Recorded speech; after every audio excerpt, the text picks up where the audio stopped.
नमस्कार मु doctor Manorama Mahanti IMD Bhubaneswar पूरा ओडिशा राज्य भीतर ब्रीफिंग करुच्ची देखा गत 24 घंटार रेनफॉल रेकर्ड तेबे गोटे जगार एक्सट्रीमली हेवी रेनफॉल किंबा अत्यंत प्रबल वर्षा रेकर्ड करा जायछि जोटा कि बरगढ़ जिले में अंबाभुनाटारे 317 मिलीमीटर वर्षा रेकर्ड करा जायछि ता सहित अलग जिला गुड़िक प्रबल अति प्रबल वर्षा किछि जिला रेकर्ड करा जायछि।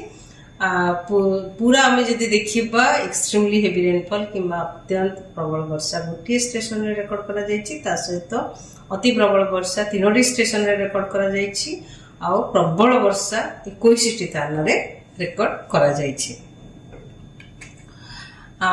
जब देखा आज पर्यंत वर्षा तेरे पूरा 1 जून रु लेकी 3 जुलाई मध्य टोटल वर्षा आम पूरा राज्य रही 176.2 मिलीमीटर जहाँ फल कि वर्तमान आमर डिपार्चर रही 26% डेफिशिएंट पूरा ओडिशा रे वर्तमान वर्षा 26% कम रही। आमर उत्तर पश्चिम बंगोपसागर एवं यह निकटवर्ती उत्तर पश्चिम बंगोपकूल पश्चिम बंगोपकूल थिबा लघुचाप क्षेत्र एवं उत्तर पश्चिम बंगोपसागर एवं यह पाखापाखि अंचल उपर रही सहित जड़ित घूर्णिबलय समुद्र पतन ठारू 7.6 किलोमीटर पर्यंत व्यापी एवं दक्षिण पश्चिम दिग को उच्चता सहित ढली रही।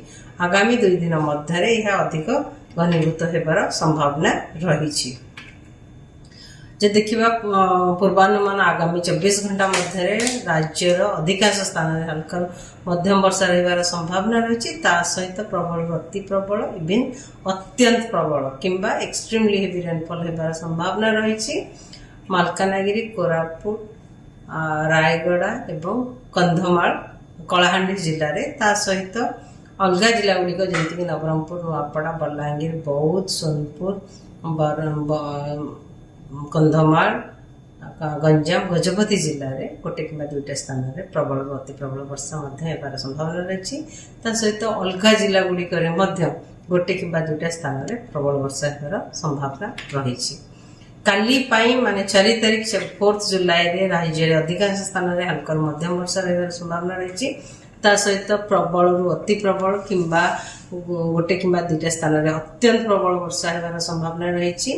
कंधमाल सोनपुर बौद्ध अनुगुल एवं संबलपुर जिलार गोटे कि 2टा स्थान में रेड अलर्ट जारी करा जायछि ता सहित कंधम कलाहांडी रायगड़ा गजपति गंजाम नयागढ़ कटक ढेंकानाल केउंझर जिले में प्रबल अति प्रबल वर्षा गोटे कि 2टा स्थान में होबार संभावना रही। अलग जिला गुड़िक मोस्टली गोटे कि 2टा स्थान में प्रबल वर्षा होबार संभावना रही।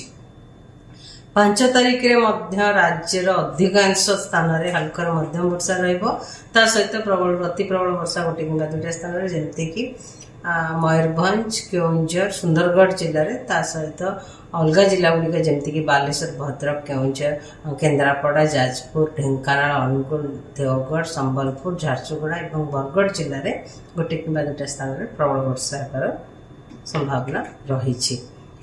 6 तारीख में राज्यर अधिकांश स्थान में हल्का मध्यम वर्षा रहा सहित मयूरभंज केउंझर सुंदरगढ़ जिले में गोटे कि 2टा स्थान में प्रबल अति प्रबल वर्षा होबार संभावना रही किंतु बालेश्वर भद्रक केन्द्रापड़ा जाजपुर ढेंकानाल अनुगुल देवगढ़ संबलपुर झारसुगुड़ा जिले में गोटे कि 2टा स्थान में प्रबल वर्षा होबार संभावना रही। 7 तारीख में राज्यर अधिकांश स्थान में हल्का मध्यम वर्षा रहा सहित प्रबल अति प्रबल वर्षा गोटे कि 2टा स्थान में होबार संभावना रही सुंदरगढ़ केउंझर और मयूरभंज जिले में सहित बालेश्वर भद्रक जाजपुर ढेंकानाल अनुगुल देवगढ़ सुंदरगढ़ और झारसुगुड़ा जिले में गोटे कि 2टा स्थान में प्रबल वर्षा होबार संभावना रही।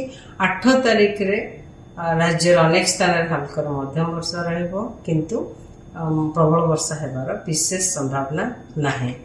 9 तारीख में राज्य में किछि स्थान में हल्का मध्यम वर्षा ता सहित प्रबल वर्षा होबार संभावना नहीं। मोस्टली 8 तारीख पर वर्षार परिमाण कमिबार संभावना रही। ତା ସହିତ ଆଗାମୀ 5 ଦିନ ପର୍ଯ୍ୟନ୍ତ ମାନେ 3 ତାରିଖରୁ 7 ତାରିଖ ପର୍ଯ୍ୟନ୍ତ ମତ୍ସ୍ୟଜୀବୀ ମାନଙ୍କୁ ସମୁଦ୍ର ଭିତରକୁ ଯିବା ପାଇଁ ମନା କରାଯାଇଛି। ଫିସରମ୍ୟାନ୍ ୱାର୍ଣ୍ଣିଂ ରହିଛି। ଆମର ସମୁଦ୍ର ଅଶାନ୍ତ ରହିବ 3 ତାରିଖରୁ 7 ତାରିଖ ପର୍ଯ୍ୟନ୍ତ, କାରଣ ବର୍ଷା ରହିବ, ସ୍କଲି ୱେଦର ରହିବ, ବର୍ଷା ସହିତ ପବନ ରହିବ। ପବନର ବେଗ 40ରୁ 50 କିଲୋମିଟର पर आवर ରହିବ। ତା ସହିତ ଝଟକା ପବନର ବେଗ 60 କିଲୋମିଟର पर आवर ରହିବାର ସମ୍ଭାବନା ରହିଛି। ସେଥିପାଇଁ ମତ୍ସ୍ୟଜୀବୀମାନଙ୍କୁ ଆଡଭାଇସ୍ କରାଯାଉଛି କି ସେମାନେ ଓଡ଼ିଶା ଉପକୂଳକୁ ମାନେ ସମୁଦ୍ର ଭିତରକୁ ନ ଯିବା ପାଇଁ 3 ଜୁଲାଇରୁ 7 ଜୁଲାଇ ପର୍ଯ୍ୟନ୍ତ। ଧନ୍ୟବାଦ।